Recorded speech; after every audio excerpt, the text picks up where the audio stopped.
Seigneur soit avec vous. Évangile de Jésus-Christ selon saint Jean. En ce temps-là, Jésus disait à ses disciples, « Moi, je suis la vraie vigne, et mon Père est le vigneron. Tout sarment qui est en moi, mais qui ne porte pas de fruits, mon Père l'enlève. Tout sarment qui porte du fruit, il le purifie en le taillant, pour qu'il en porte davantage. Mais vous, déjà vous voici purifiés, grâce à la parole que je vous ai dite. Demeurez en moi, comme moi en vous.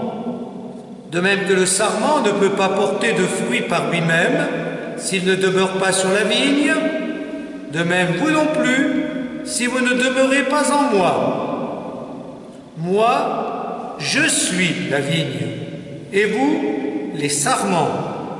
Celui qui demeure en moi et en qui je demeure, celui-là porte beaucoup de fruits, car en dehors de moi, vous ne pouvez rien faire. Si quelqu'un ne demeure pas en moi, il est comme le sarment jeté dehors et il se dessèche. Les sarments secs, on les ramasse, on les jette au feu et ils brûlent. Si vous demeurez en moi et que mes paroles demeurent en vous, demandez tout ce que vous voulez et cela se réalisera pour vous.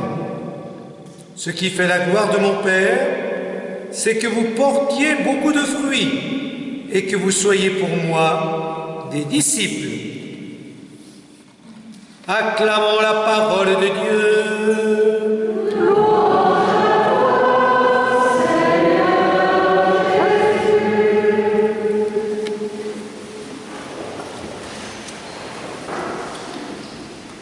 C'est aujourd'hui le 1er mai, la fête du travail. Et je ne vais pas vous parler du travail professionnel, ce n'est pas ma compétence, mais je voudrais vous parler du travail spirituel. La vie spirituelle, c'est un travail sur soi avec, bien sûr, la grâce de l'Esprit Saint. Moi, j'appelle ça le sport de l'âme. Travailler sur soi, comme les sportifs travaillent sur leur corps pour arriver à des résultats. Il faut travailler sur nous-mêmes pour porter des fruits spirituels. Les fruits spirituels ne vont pas tomber du ciel.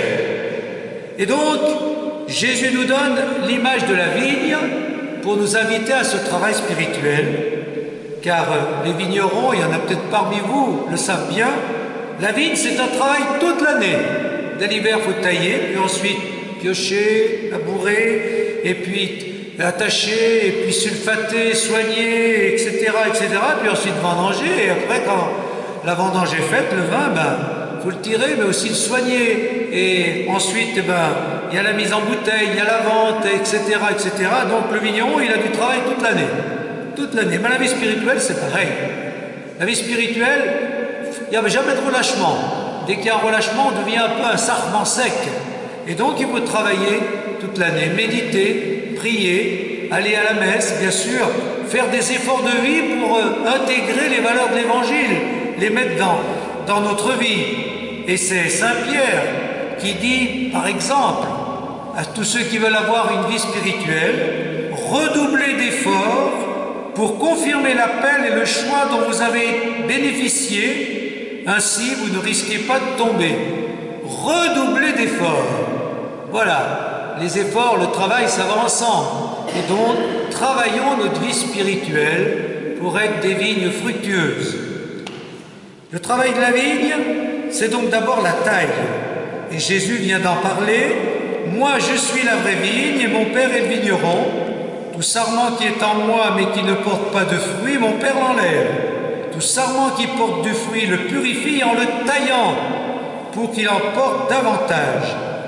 Travailler notre âme, tailler notre âme, notre vie intérieure, notre vie spirituelle, qu'est-ce que ça veut dire?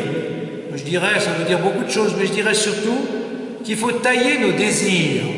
L'homme est un être de désir. S'il ne désire plus rien, il ne vit pas, il était un sarment sec. Il faut désirer, il faut avoir du désir dans la vie, mais pas n'importe quel désir. Et c'est justement ça, la taille. Il faut tailler nos désirs. Parce s'il y a des bons désirs, il y a aussi des mauvais désirs, des désirs impurs, des désirs de domination des autres, des désirs de possession, je veux, j'ai envie, je prends tout pour moi. Il y a des désirs de domination, de possession, il y a des désirs parfois de méchanceté. Voilà, on a envie d'être méchant, on a envie de faire du mal, on a envie de faire du mal aux autres, on a envie de dire du mal des autres, hein, la médisance, on a envie de leur faire du mal. Il y a plein de mauvais désirs en nous, des désirs qui détruisent. Les vrais désirs sont des désirs qui construisent, qui nous construisent nous et qui construisent les autres. Et des désirs qui nous élèvent vers Dieu. Les vrais désirs, ce sont des désirs de sanctification, des désirs de purification, des désirs d'amour, de foi, d'espérance, des désirs qui nous construisent. Ben voilà, sans cesse il faut donc discerner. Quels sont mes bons désirs? Quels sont mes mauvais désirs? Donc, je purifie sans cesse mes désirs pour aller de l'avant et devenir une vie fructueuse. C'est ça la taille. Faire attention à nos désirs. Et puis le travail de la vigne, c'est aussi le labourage ou le piochage. On dit on pioche la vigne. C'est-à-dire, la vigne pousse sur du terrain, mais il faut que le terrain soit bon, donc on pioche pour que ce soit le bon terrain qui alimente la vigne. Eh bien, le piochage, c'est un peu l'approfondissement du terrain. Eh bien, la vie spirituelle suppose un approfondissement permanent. Il faut sans cesse approfondir notre foi, notre espérance, notre amour, sans cesse approfondir notre prière pour qu'elle ne soit pas superficielle. Il faut sans cesse approfondir notre méditation. Par exemple, méditer sur la parole de Dieu. On a toujours à plus approfondir. Qu'est-ce que Dieu veut me dire? Par exemple, avec l'image de la vigne. Il faut approfondir sans cesse, parce qu'on arrive à certaines idées, mais il faut encore aller plus loin. La vie spirituelle, c'est sans cesse approfondir. Approfondir pour arriver à être parfait comme Dieu est parfait. On n'aura jamais fini.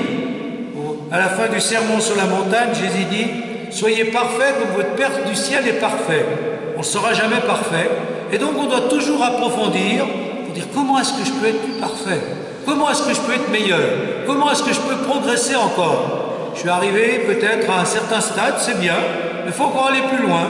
Donc approfondir davantage. Toujours approfondir. Et si on rejoint cet approfondir, si on éclaire cette idée d'approfondir, si on relit la deuxième lecture, on voit qu'il y a deux choses que la deuxième lecture nous invite à approfondir. C'est l'amour. L'amour des autres. Il faut aimer. Non pas avec des paroles et des discours, mais par des actes et en vérité. Donc voilà. Souvent, on aime avec des paroles. Oh, je vais faire ci, je vais faire ça pour toi, je vais t'aider. Eh oui, il faut passer aux actes. Et les actes, on peut toujours les améliorer.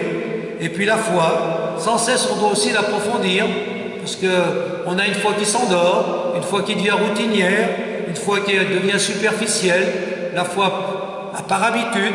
Sans cesse, il faut l'approfondir pour que l'Esprit Saint la stimule et la vivifie. Et puis, si on continue le travail de la vigne, pour dire, voilà, il faut que je travaille mon âme, ma vie spirituelle, comme le vigneron travaille sa vigne, il y a un moment donné, il faut attacher la vigne. Quand la vigne pousse, quand il y a de la végétation, des pousses, on attache sur le fil de fer, vous savez, dans les vignes, pour que ça aille pas dans tous les sens. Eh bien nous, quels sont les attachements qui nous permettent d'avoir une vie spirituelle? Mais d'abord, c'est l'attachement aux autres. On a besoin des autres pour approfondir notre foi, notre vie spirituelle, pour avoir une vie spirituelle fructueuse. On a besoin de prêtres, on a besoin d'équipes, on a besoin de communauté, on a besoin d'une paroisse, on a besoin de mouvements, de services. On a besoin des autres pour être vraiment chrétien. On ne peut pas être chrétien tout seul. Il y a plus forte raison d'avoir une vie spirituelle en restant tout seul. Je n'ai qu'une âme qu'il faut sauver, c'est ce qu'on chantait autrefois, c'est pas possible. Hein, voilà. Notre âme, c'est un peu l'âme des autres. Donc on a besoin des autres, mais surtout, on a besoin de s'attacher au Christ. Est-ce que vous êtes vraiment attaché au Christ? Est-ce que le Christ, c'est l'absolu de votre vie, la priorité de votre vie, celui qui éclaire votre vie, qui est votre chemin, votre vérité, votre vie, celui qui vous fait faire les choix importants dans la vie? C'est ça être chrétien et avoir une vie spirituelle. Faire du Christ le cœur de notre vie, la priorité des priorités. Et si on fait du Christ, si on s'attache au Christ, eh bien, on met en pratique, on vit ce qu'il vient de nous dire. Demeurez en moi comme moi en vous. de même que le sarment ne peut pas porter du fruit par lui-même, vous non plus, si vous ne demeurez pas en moi. Alors, demeurer dans le Christ pour que le Christ demeure en nous, c'est avant tout bien sûr prier, faire oraison, contempler le Christ, passer de grands moments de cœur à cœur avec lui pour qu'il devienne vraiment l'ami intérieur. Mais c'est aussi bien sûr s'attacher à sa parole, à la parole qu'il faut méditer sans cesse, écouter l'évangile, lire l'évangile, le mettre dans notre vie, et puis s'attacher au sacrement. Si Matthieu va être baptisé, c'est le premier attachement au Christ, vraiment, le baptême. On s'attache au Christ pour lui dire, cette fois, je veux vivre de toi toute ma vie. Et après, il y a l'attachement un peu au jour le jour, qui est l'Eucharistie, où le Christ vient nous donner sa vie, la nourrir, cette vie qu'il nous a donnée au baptême, il la nourrit par l'Eucharistie. Donc, attachons-nous aux autres, attachons-nous au Christ. Une vigne, c'est un ensemble. Faisons partie de cet ensemble qui s'appelle le peuple de Dieu, et c'est le Christ qui est la tête de ce peuple. Et puis, travailler la vigne, c'est évidemment la soigner. Alors, vous le voyez tous, vous n'avez qu'à parler avec les vignerons, il y a de plus en plus de sulfatage. Et il y a des maladies, il y en a de plus en plus dans la vigne. Il faut être très attentif. Dès qu'il pleut ou dès qu'il fait un orage, il faut tout de suite sulfater. Enfin, c'est ce que j'entends souvent dire par les vignerons. Et si on ne le fait pas, il y a tout de suite la maladie et on perd tout, presque tout.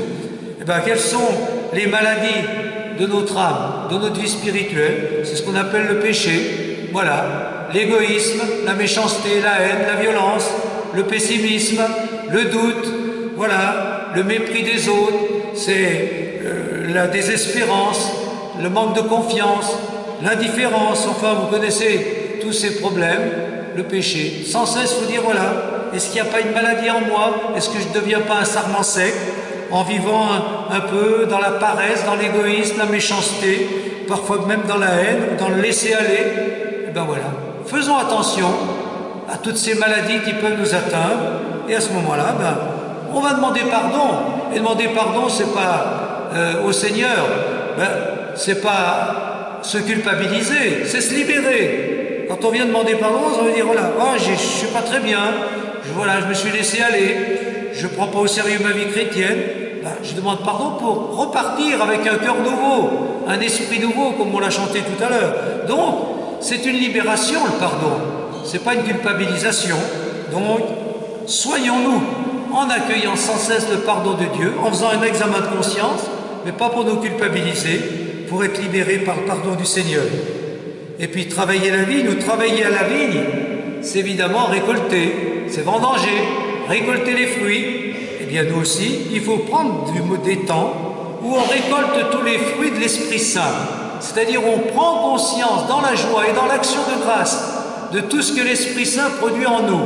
Et j'aime répéter les fruits de l'Esprit Saint que saint Paul dans l'Épître à Galates énumère, vous les connaissez mais je les répète: l'amour, la joie, la paix, la patience, la bonté, la bienveillance, l'humilité, la foi, la maîtrise de soi. On peut ajouter l'espérance, la confiance. Et bien de temps en temps il faut dire, peut-être même chaque jour le soir, avant d'aller vous coucher, prendre un petit temps. Merci Seigneur, parce qu'aujourd'hui j'ai été dans la joie. Merci parce qu'aujourd'hui j'ai été dans la paix. Merci parce qu'aujourd'hui j'ai réussi à aimer mes proches, non pas avec des paroles et des discours, mais par des actes. Merci parce que vraiment aujourd'hui j'ai senti ta présence. Voilà, ma foi a grandi. Merci Seigneur, parce que voilà, tu m'as donné un peu de courage aujourd'hui. Je n'ai pas été paresseux, j'ai fait beaucoup de choses. Il faut goûter les fruits de l'Esprit Saint et rendre grâce à Dieu. Et donc, c'est comme ça qu'on se construit. Et surtout, quand on goûte tous les fruits de l'Esprit Saint, quand on voit tout ce que Dieu fait en nous, ça nous motive pour mieux travailler. Eh bien, c'est à ce cercle vertueux que je vous invite. Toujours plus goûter les fruits de l'Esprit Saint que Dieu produit en vous. Et grâce à cet Esprit Saint, repartir pour mieux travailler. Toujours mieux travailler à la vigne pour avoir toujours plus de fruits, toujours mieux goûter les fruits pour avoir toujours plus l'envie de travailler. Alors, soyez les bons vignerons de votre âme, de votre vie spirituelle. L'Esprit Saint est avec vous pour cela. Faisons-lui confiance. Amen.